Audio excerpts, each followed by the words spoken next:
Hey guys, ACF here. In today's video, I'm going to show you how to make a flower with wool. You'll need a scale, some wool, and a scissors. I'm going to measure 30 centimeters of this piece of wool, and I'm going to cut it out. I'm going to bring in more units of 30 centimeters. It's going to be a total of 12. I'm going to take a little more wool. I'm going to tie these together.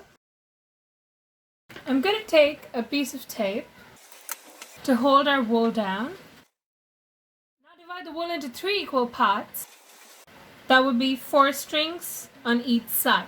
Now I'm going to braid the wool like we braid our hair.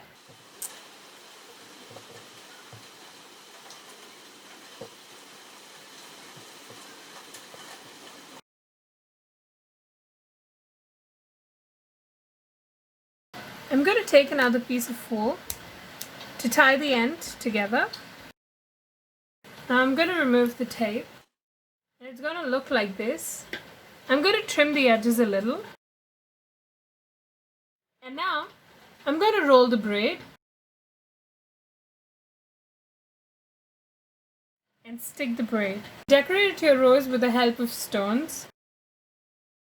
So guys, we're done making our woolen rose. If you like this video, please give this video a big thumbs up and smash that subscribe button for more art and craft content.